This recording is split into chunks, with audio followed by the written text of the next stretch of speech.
preparado, foi inteligente. Desde a comunicação não verbal a verbal, ela vai Por quê? Porque ela tem milhares de seguidores que perdeu muitos que também, espiritualizam muitos, ela, sem falar que é espiritualidade.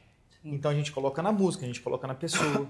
Aí a Verena vem aqui e diz alguma coisa, os seguidores dela vão falar, é isso, eu me espelho. Ela é uma pessoa sensacional, eu quero ser como a Verena. E a Verena diz que aquilo é de fato legal, então eu vou fazer aquilo porque... Ou seja, todo ser humano tem o poder. Só que não são todos que sabem fazer esse poder aflorar. Isso, fazer o bom uso do poder. Aí o que acontece? Só vai aflorar, sabe como? Apanhando. E aí quando vai envelhecendo, nem todo que envelhece ainda aprendeu. Aí só na outra, diz a lenda que só na outra encarnação. Aí é a crise existencial. Mas eu acredito de verdade que todo mundo tem esse poder. O poder ele tem para todo mundo, mas nem todo mundo tá para o poder. É a identidade, né? Exatamente. Que aí é onde existe o positivo e o negativo. Né? O mal e o bem. Ou seja, Deus e o diabo. Né? O diabo, o capeta, Lúcifer, demônio, isso aí é tudo metáfora. Isso para mim não existe. A cara do JJ. Você acha que isso existe? É tudo metáfora. Não existe, entendeu? Entendo por quê? Porque eu tenho que acreditar que não existe mesmo. Se a gente for entender, então o mundo já tem essas metáforas que eu acabei de falar. É uma coisa interessante. Antes de chegar aqui, eu fui na padaria e fui tomar um suco de laranja e estava vendo uma reportagem. Só que a reportagem só matando, né? Matando, prendendo. Isso de manhã, tá, gente? Cedinho. E eu tomando suco de laranja aqui e me vindo um negócio na cabeça, né? E quando eu me deparei pensando assim, tinha que morrer mesmo. Entendeu? Porque você foi influenciado. Eu não saí de casa assim, não, gente. Eu saí do bem, entendeu? Então, felizmente... Eu saí com o coração limpo. Eu saí com o coração limpo, gente. Coração peludo. Eu tomando suco de laranja aqui, um negócio de Deus, gente. Felizmente, eu não coloco Por isso ruim. que é muito importante. Felizmente, as pessoas influenciam na vida da outra pro bem e pro mal. E a gente está aqui para fazer o bem. Isso. Entendeu? E quem quiser ficar no mal, fica no mal, e a gente vai sempre procurar fazer o bem. Entendeu? Então, por isso que está os quatro aqui unidos. Eu acho que o nosso principal objetivo aqui hoje, né, desde um professor com todo conhecimento, que é 100% de exatas. Um cara polêmico. Mas que é extremamente querido. Mas tem história. Tem história. E o doutor... é para que a gente traga a liberdade de você entender assuntos diferenciados e buscar o que é legal para você. Essa liberdade da gente poder escolher, sabe? É muito relativa essa história de certo ou errado, bom ou não. Claro que o que a gente vê na TV hoje é muita maldade, muita coisa ruim, mas a princípio, assim, entender o que é que você vai colocar na sua vida, o que é que você vai assistir, o que é que você... Isso faz toda a diferença, não tem como dizer. Tá aqui o exemplo. Eu me lembro que um dia de manhã eu abri o meu Instagram, já faz um tempinho, e vi uma notícia horrorosa lá de animais. Já te fez mal, já te infectou. Então, eu sou super apegada a animais, eu gosto e tal. Eu passei o dia inteiro mal, mas sabe o que é o dia inteiro? Eu tava bem, eu acordei bem. É a doença. Eu fiquei o dia inteiro péssima, mal-humorada, irritada. É o negativo, é a doença. A gente precisa começar a escolher, e o que nós estamos trazendo aqui hoje acima de tudo, essa consciência para que você tenha, e você tenha essa liberdade de saber o que é legal e o que não é para você. Essa é uma liberdade nossa, e as pessoas estão tão no automático, tão presas, que elas esquecem dessa liberdade e só vai passando. É entender de fato o que pode ou não fazer a diferença negativa e positiva na sua vida, né? Agora, gente, uma curiosidade. Eu, por exemplo, fui parar na TV muito por um acaso. Não foi o meu sonho, essa é a minha profissão. Foi um acaso que eu aceitei e acabou dando certo. Eu estou aí há 28 anos. Doutor Rodrigo nasceu, adolescente, quero ser médico? Foi assim? Não foi assim. Não? Não, claro que você pensa, né? Vou ser médico... eu queria ter sido médico. A minha irmã, você é professora, minha irmã falava, né? Mas desde sempre para você ser médico? Não, eu comecei nessa crise existencial de pensar assim, o que de fato eu posso fazer? Porque nós estamos aqui, mas não é sobre nós, é sobre o outro. Boa. É sobre as pessoas que estão nos assistindo. Não é sobre nós, né? A gente pode entregar alguma coisa. E o que eu posso entregar? Eu percebi que eu me identificava com a área da saúde. Alguém vai se identificar com a área da música. Alguém com a astrofísica, alguém com a comunicação. Então, cada um aqui tem uma identificação da área do saber. E na área do saber, quando eu pego um livro para ler sobre saúde, eu fico fascinado. E eu entendi o seguinte, todas as pessoas podem ser aquilo que elas quiserem, mas cedo ou tarde elas vão precisar cuidar da saúde dela.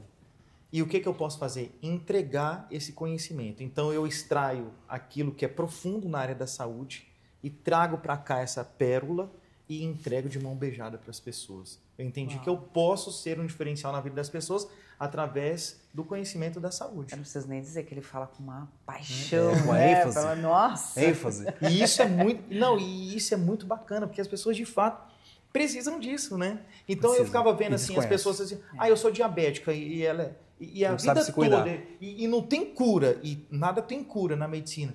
Mas poxa, quando você vai extrair lá do fundo e entender que o diabético ele precisa de magnésio, de cromo e de biotina e ele vai entrar em remissão, disciplina, que é o mais importante. E ele vai entrar em remissão, ele pode deixar sim de ser um diabético. Poxa, são poucos que andam falando isso hoje.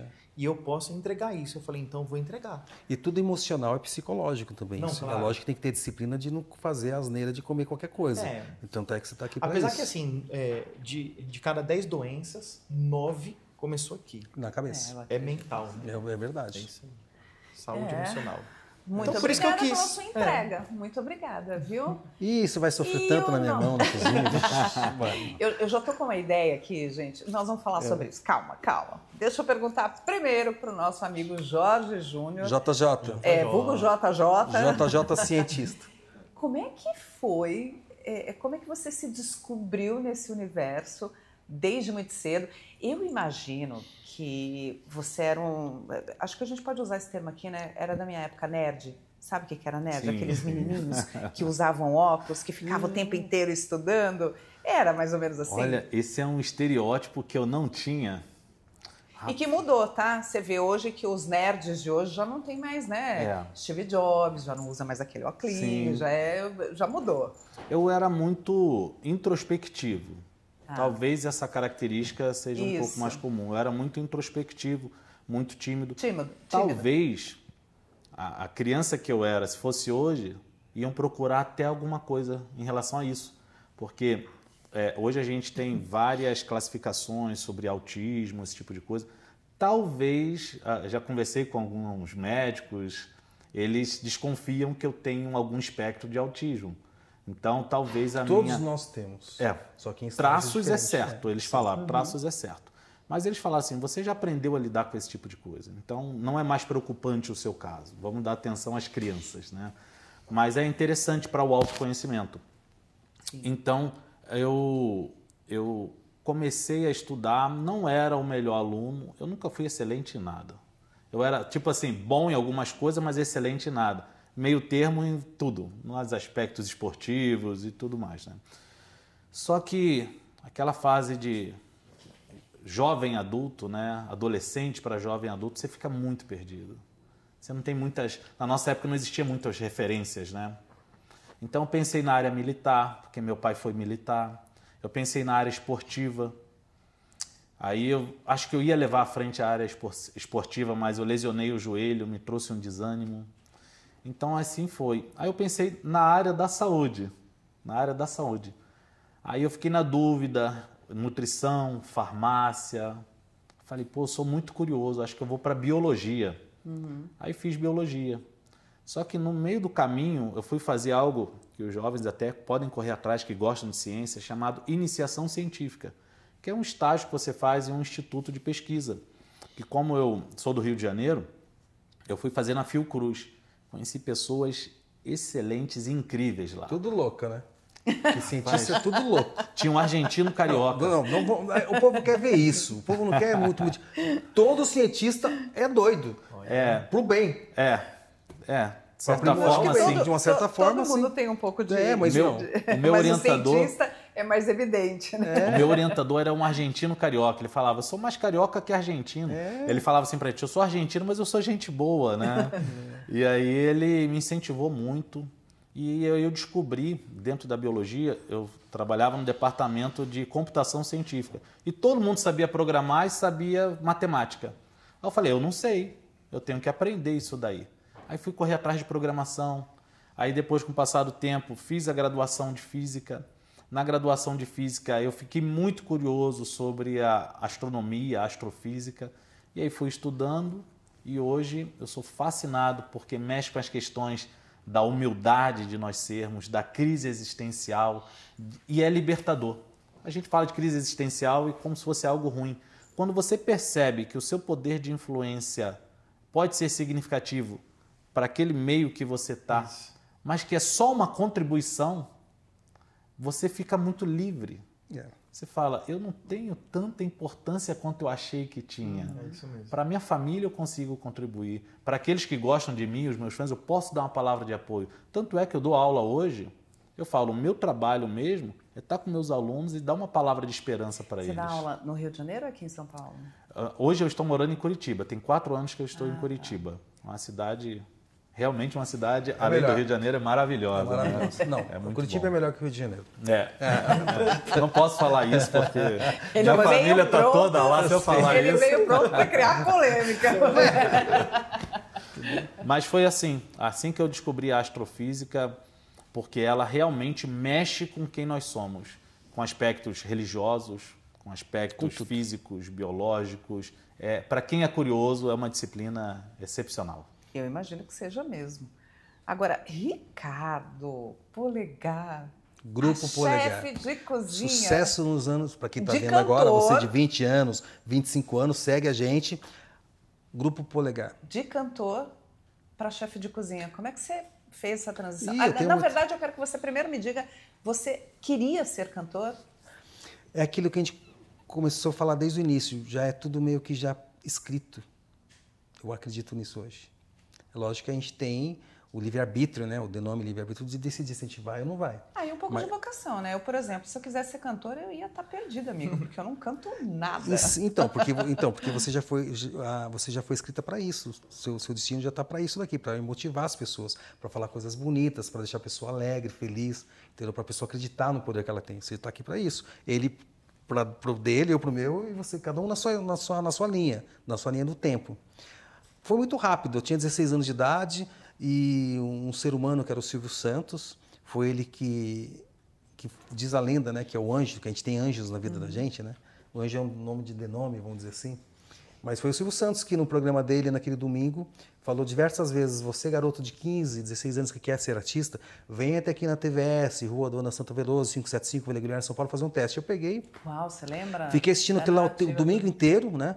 E aí minha mãe falou, você vai? Eu falei, não vou, não, você vai sim. E no dia seguinte ela me acordou de manhã, 6h30 da manhã, e me deu lá o pão com café com leite e falou assim, ó, você tem 2 opções, você vai de ônibus, volta de ônibus e não come nada, ou você vai de trem dos estudantes e volta de ônibus e come um x-salada lá. Eu optei pelo trem, né?